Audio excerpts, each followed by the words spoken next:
Quiero darles un pequeño resumen de lo que hace el doctor David Ceres. El doctor David es el director del equipo de terapia nutricional y es profesor asociado de la Universidad de Colombia, y aparte está dentro del staff de médicos y cirujanos del Hospital Presbiteriano en Nueva York.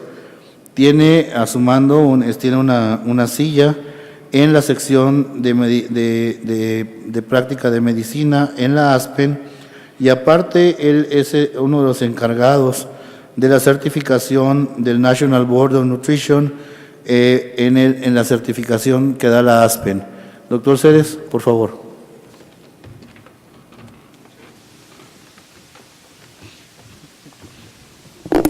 Gracias, Víctor. Muchas gracias a Aspen por apoyar esta conferencia, y quiero pedirles que todos les digan a sus colegas que han visto la mejor plática en todo el Congreso y que se la perdieron, porque esto es muy importante para mí, esto es lo que yo practico, y voy a darles la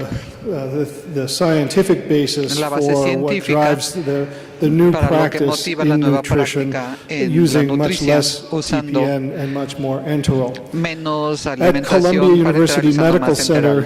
The hospital is 800 beds. It's a very, very sick hospital, and we use only 5 TPNs on average every day. Mucha nutrición parenteral todos los días. The current practice around the world seems to be that TPN, parenteral nutrition, is widely used, that it's believed to be beneficial, and it's certainly easy. You need a PICC line or a central line, and you've got TPN. The belief is also that enteral nutrition in critically ill patients may be harmful, and that it's poorly tolerated, and that it's difficult to do. Well, I'm here to convince you that the state of the art is that parenteral nutrition should be rarely used, that it is often harmful, especially in short-term use, especially in ICUs. It's still easy, but that doesn't mean it's what you should do. And I'll show you data that says that waiting for up to 2 weeks is probably just as good as giving nothing, or as giving parenteral nutrition. Enteral nutrition in critically ill patients, the state of art is that actually feeding people, not because of the calories, but because of food in the gut and the physiological effect of food in the gut, has benefit. That even in populations we have not believed enteral nutrition to be possible, that it is possible and tolerated. It is practical, it should be used, but it is sometimes difficult. So I am here to, as we say in English, kill some sacred cows. Does anybody know what this picture is? Anybody know what this is? These are X-ray machines. We used to use them to measure feet for shoes. And the poor shoe salesmen were getting sarcomas in their feet before we realized this was not a good idea. It made sense. There's a lot in medicine that makes sense, and in the next session I hear we're doing evidence-based medicine. This is evidence-based medicine I'm going to show you. So let's talk about how we feed, which direction we feed, whether we feed enterally, parenterally, or not at all. And I include that because, in truth, there are very few places where nutrition has proven better than nothing.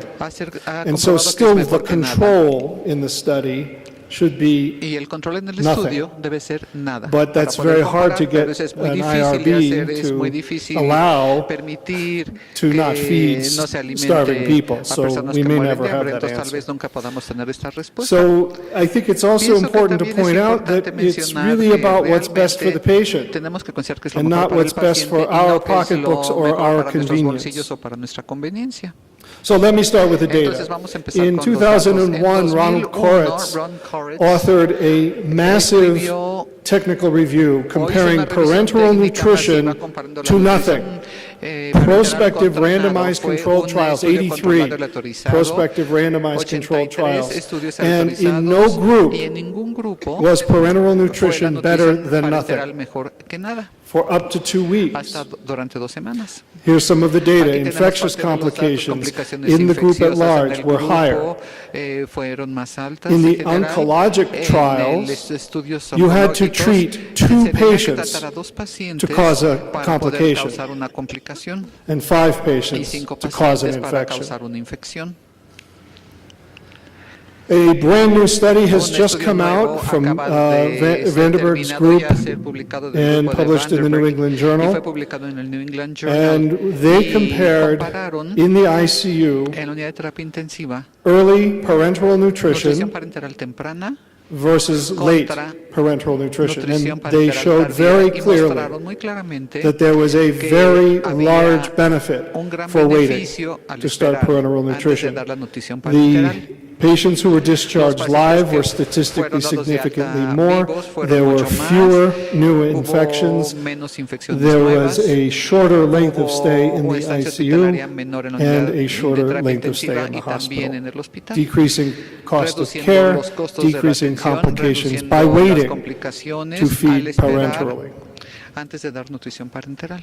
This is some old data, Estos son and it's a datos small antiguos, study y es un that's estudio underpowered pequeño and que really no has no tiene meaning el by poder itself, suficiente, but no it tiene shows the picture significado por very sí mismo, well. pero nos muestra la When imagen muy you bien. compare Cuando se enteral compara versus parental nutrición nutrition enteral contra in parenteral en pancreatitis, pancreatitis, I say pancreatitis, enteral nutrition. nutrición enteral en How many pancreatitis. people use ¿Cuántas enteral personas usan nutrition nutrición for enteral patients para with severe pacientes que tienen pancreatitis? pancreatitis severa? That is our state of the art. Eso es lo más I'm moderno. glad to see so Y many hands me da in this mucho gusto room. ver varias Because manos if you look at these levantadas en esta sala, porque study, in si this ven study, este the two estudio, groups, the los ones dos with grupos parental, que tuvieron, their Apache score did not change, whereas the nutrición parenteral, patients who had su enteral puntaje decreased Apache no the cambió, C-reactive mientras que protein, sí which is vimos just a cambios en marker la for proteína C inflammation, reactiva, que es decreased un in the marcador enterally fed. de And all of the complications inflamación, occurred y todas in las the complicaciones patients who ocurrieron en los received pacientes que parenteral recibieron nutrition, nutrición parenteral, including the deaths and the surgeries incluyendo and so las forth. muertes. And the patients who Los received pacientes que enteral recibieron resolved nutrición enteral their systemic resolvieron inflammatory su response respuesta syndrome, inflamatoria their SIRS, sistémica, whereas resolvieron the sus SIRS, patients mientras who que los got pacientes parenteral que did not. tuvieron la nutrición parenteral no lo pudieron resolver este síndrome. In meta-analysis En un of data, metaanálisis de patients who datos, were los receiving pacientes que parenteral recibieron versus nutrición enteral for parenteral contra pancreatitis, enteral there's a para very large pancreatitis, statistically hay significant una difference gran in diferencia infections, estadísticamente many fewer significativa en infections infecciones, muchas with menos enteral. infecciones con nutrición enteral. There's a shorter length of Hay stay, una estancia hospitalaria más corta enteral en la versus nutrición parenteral. enteral contra la parenteral. so it should be no question, no the debe haber state of the duda art de for que lo más moderno para pancreatitis pancreatitis is lo que se enteral. indica Now, how es la nutrición do you enteral. feed people ¿Cómo se who alimentan have las enteral? And I'll personas show you some para data later nutrición that enteral? Y les compares voy a dar gastric datos más versus adelante que post-pyloric comparan feeding, and it alimentación says there's no contra difference. postpilórica y se ve que no hay But in ninguna patients, diferencia, for pero en instance, in pacientes, our por ejemplo, ICU, we en get nuestra unidad de patients terapia with the intensiva very recibimos large pacientes que tienen inflammatory masses masas that inflamatorias muy compress the grandes que duodenum, and those patients really comprimen el duodeno. require Esos distal pacientes tube sí feeding. realmente se necesitan alimentación So let's tubodistal. compare, let's look Vamos at a timing. ver el tiempo. When should you feed? ¿Cuándo se debe alimentar? Sooner is better, Cuanto antes mejor. with one exception, Con and una I'll tell you excepción, about y les voy that. a decir cuál es esta. Feeding early, La enterally, alimentación enteral I'm temprana. not talking about No parental estoy hablando de anymore, we're parenteral, talking estamos only hablando about ya enteral. solamente sobre nutrición enteral. Feeding La early alimentación enterally temprana decreases infectious reduce las complications. complicaciones These are all infecciosas. randomized Estos son prospective estudios studies. prospectivos aleatorizados. Early enteral La reduces nutrición enteral mortality temprana reduce la mortalidad. in ICUs. En las Most unidades de of terapia these intensiva, are casi todos surgical estos son ICUs, unidades de terapia abdominal surgery, intensiva, but quirúrgicas, then there's a cirugías group abdominales, of pero también tenemos un others grupo that de are medical, otros and que son they're statistically con significant problemas reduction. médicos y tenemos una reducción estadísticamente significativa. In a different group of En un studies, grupo diferente de estudios, there's even a suggestion incluso hay la that sugerencia dehiscence of de que new la dehiscencia surgical de nuevos anastomosis anastomosis is quirúrgicas decreased. se reduce. That it doesn't quite achieve statistical significance, pero but it's still no there. alcanza diferencia And estadística. even Pero though sí you existe, see that there's aunque more se ve vomiting, que as you hay would más expect, vómito, como podría esperarse, there's actually a de trend hecho, toward a hay una decrease in tendencia pneumonia. hacia una reducción en neumonía. And our understanding of ileus has also changed in how we can feed. Ileus really is colonic dysmotility. The small bowel never stops working. And you saw Victor show us slides of post-pyloric tubes that he was using to feed people. And did you see how distended those bowel loops were? Ileus does not preclude feeding. In fact, there's some data that would suggest that ileus resolves faster if you feed. In the mucosa, the biology is just now being understood. We know that if you don't feed the glycocalyx denudes and the architecture changes. We also have most of these patients are stressed, and stress hormones activate pathogens in the gut. E. coli and Pseudomonas are not pathogenic 24 hours a day. It's too costly.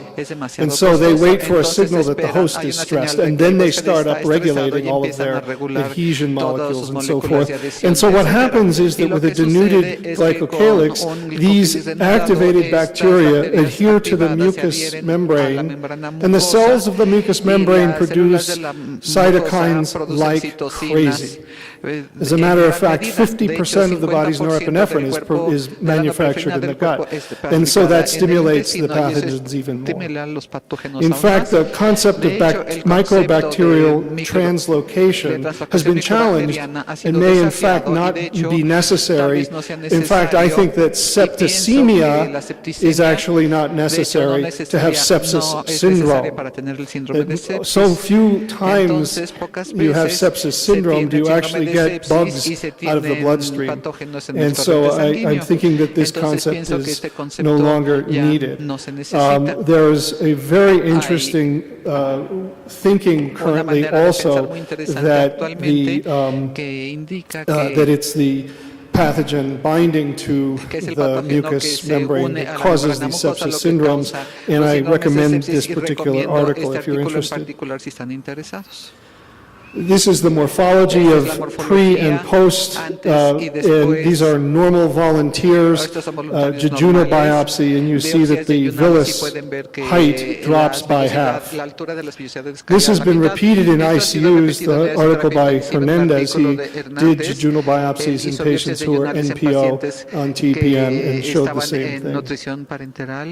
In mice, the inflammatory cells in the gut diminished rapidly when they're made NPO and put on TPN.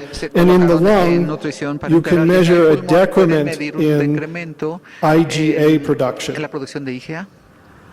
So it shouldn't be a surprise to you that if you take mice immunized against influenza, put them on TPN, and then expose them to influenza, that there's 65% of them develop viremia.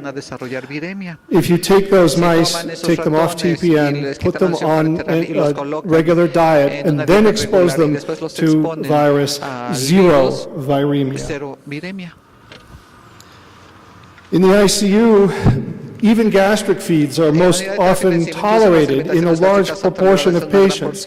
You don't need post-pyloric access to feed every patient in the ICU. And I actually don't believe that gastric feeding predisposes to aspiration ventilator-associated pneumonia. There's only an association. Sick people get intubated. Sick people have trouble being fed, and sick people develop ventilator-associated pneummonia. Nobody has ever shown that gastric contents end up in the lungs, and that is they've shown that happens, but they've never shown that there's an association between that and the development of ventilator-associated pneumonia, except when there's gross vomiting and you develop a pneumonitis from aspirating a large quantity.